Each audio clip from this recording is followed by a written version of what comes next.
look away because it felt like I was intruding. They've been married for decades, but when you see them like that, like last night, you know why. She closed her eyes. I want that. I never thought I did, or could, or would, but I want that.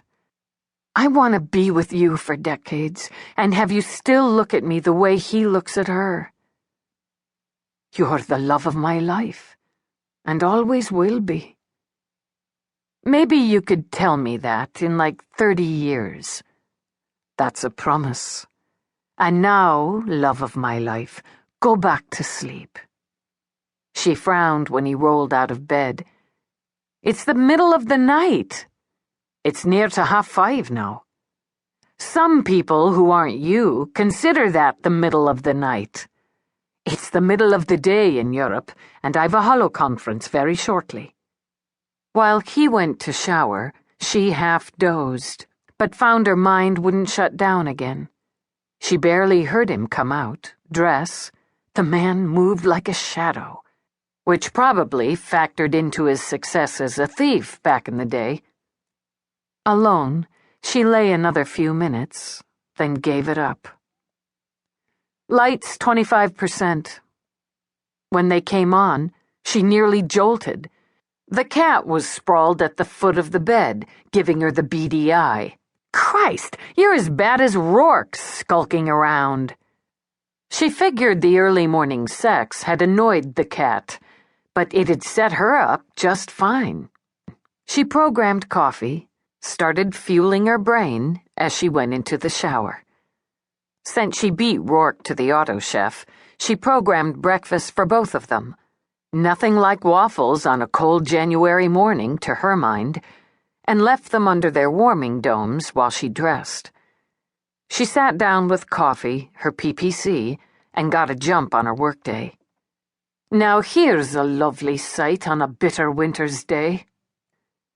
She glanced over, decided he was a pretty good sight himself in his ruler of the business world suit.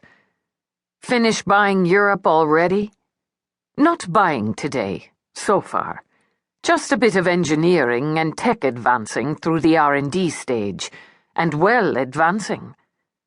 He sat, poured coffee from the pot on the table, then uncovered the breakfast plates.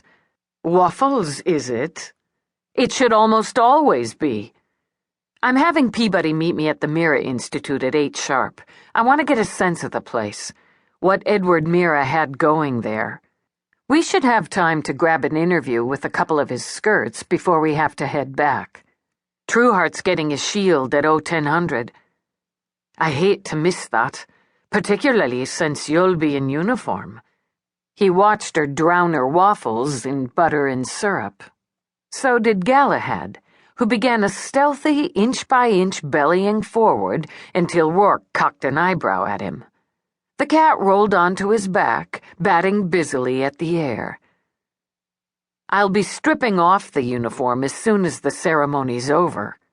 I really hate to miss that. Ha ha. We'll hit the rest of the skirts, then talk to his offspring. Maybe they'll have more to say than his wife. I assume you've already checked, and he hasn't shown up, alive or dead. Not so far. I'll check in again later with missing persons and have Peabody keep up a running check with hospitals. Got a bolo on him and an alert. She stuffed in more waffles and thought if every day started off with sex and waffles, people would maybe be less inclined to kill each other. Or maybe not. If he shows up dead, I'll get tagged, she added. Meanwhile, I'm having the locals check his other residences just in case. I expect the lab to confirm the elephant this morning. That's not a phrase you hear often. Heavy object used to whack Mr. Mira. Fancy elephant statue. I dreamed it came to life and started rampaging through that brownstone. It's only about this big. She stopped eating long enough to hold up her hands. But still, elephant. There are times I envy the creativity of your dream life. I think I stunned it before it got out and tore up the neighborhood.